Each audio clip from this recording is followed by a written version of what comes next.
大家好，千层饼怎样在家烙，外酥里软又多层？今天就把我30年的烙饼经验和和面技巧分享给大家。只要按照方法做，保证你烙出来的千层饼层层薄如纸，即使凉了也不硬，就连新手也能一看就会哦。首先，第一步，大碗中加入400克的中筋面粉，加入4克的食用盐，增加面的筋性。接着用筷子充分搅拌均匀。搅匀之后，再给它1分为2。一半我们用130克刚刚烧好的开水给它烫面，边倒边用筷子搅拌，把它们烫成絮状。另外一半我们用120克的凉水给它和面，也给它搅成絮状。我们用半烫面烙出来的千层饼，柔软好吃，易消化，就是凉了也不硬。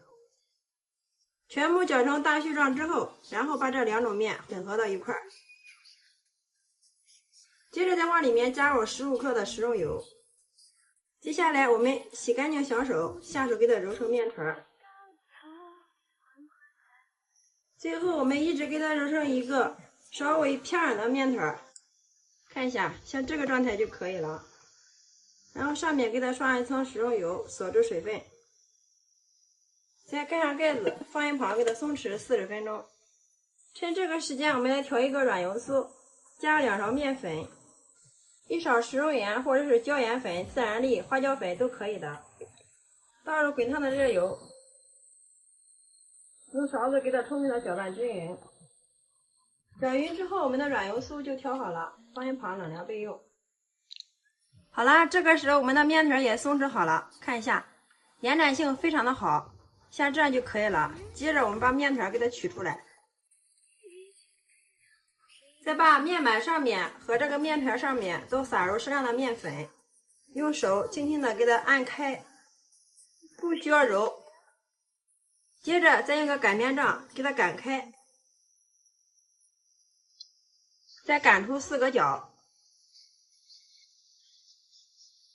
最后我们给它擀成一个长方形的大厚片，厚度大约是5毫米左右。接着把我们调好的软油酥给它倒到上面，再用个刮铲均匀的给它涂抹开，上面再撒少许的干面粉，这样隔层更好。接下来我们再上下各给它来上4刀。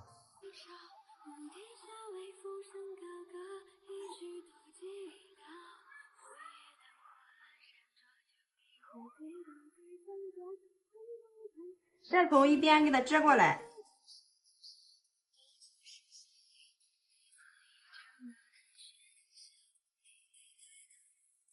每折一层我们都要给它折好。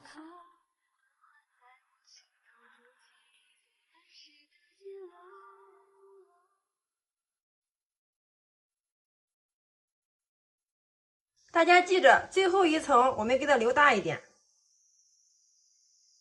然后再给它包过来。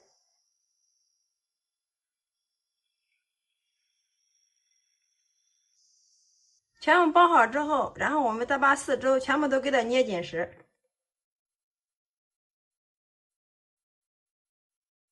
捏好之后，放到案板上面，先不用擀，上面盖上一个盆，放在这里，再给它松弛5分钟。5分钟之后，案板上再撒少许的干面粉，面皮上面稍微再撒一点，先用手轻轻的给它按扁，再用个擀面杖上下给它擀开。我们先不用着急擀，用擀面杖先给它压一压。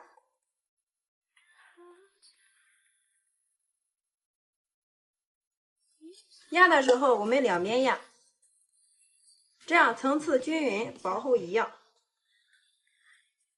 接着我们再用擀面杖给它擀成一个长方形的大厚片，看一下，像视频中这样就可以了，不需要擀得太薄，如果擀得太薄的话，那样层次就出不来。全部擀好之后，上面给它喷上一层清水，撒入适量的白芝麻，既增香又好看。再用个擀面杖轻轻的给它擀一下，这样可以让我们的芝麻粘得更加的牢固，不容易脱落。擀好之后，像这样一个千层饼的生胚就做好了。接下来准备一个电饼铛或者是平底锅，不需要预热，倒入适量的食用油，用刷子均匀的给它涂开，然后把我们的千层饼生胚给它放进来，再盖上盖子，我们给它开中小火慢煎3分钟。3分钟之后，我们打开盖子看一下，大家看一下这个饼的表面有的都已经鼓起来了。接着我们往上面倒入适量的食用油。再用刷子均匀的涂开，这样可以锁住饼的水分不流失。底部捞至金黄之后，然后我们给它翻个面，哇，漂亮！翻过来之后，再盖上盖子，给它烙3分钟，把另一面也烙至金黄。好，时间到，打开盖子，接着我们再给它翻个面，哇，另一面的颜色也是非常的漂亮啊，金黄金黄的。煎的过程中，我们可以给它多翻2次面。这样可以使它受热均匀，熟得更快。一直烙至我们的千层饼两面颜色金黄酥脆，用铲子按压边缘，能快速回弹，像这样就说明可以了。然后我们给它盛出来，再给它切成自己喜欢的形状。大家听一下这个声音，非常的酥脆呀。然后我们再均匀的给它摆在一个黑色的盘子中。好了，像这样一盘既好吃好看又有营养的千层饼就制作完成了。我们拿一个大家看一下，看一下，用手轻轻的一抖，这个层次就出来了，非常的漂亮啊！而且层层薄如纸啊，一张一张的，特别的好撕。两面颜色金黄酥脆呀，内里特别的柔软。看一下这个饼的层次。特别的筋道呀，怎么拉都拉不断，非常的漂亮。咬上一口，外酥里软，还有浓浓的芝麻香，真的是太香了。每次千层饼这样做，大人小孩都是抢着吃，用来卷菜或者是直接吃，都是非常的不错呀。当早餐、当正餐都是非常的美味。做法也是非常的简单，不需要上锅蒸，直接放到锅里面给它烙，特别的简单，省时又省力。而且我们用这种方法烙出来的千层饼，吃起来一点都不干哦，就是放凉了也非常的柔软。喜欢的朋友可以收藏起来，有时间做给家人尝尝吧。好啦，今天给大家分享千层饼的做法就到这里啦。大家如果感觉我的视频对你有所帮助的话，麻烦动动你发财的小手，帮忙评论转发支持一下吧。非常感谢你的观看与支持，我们下个视频再见。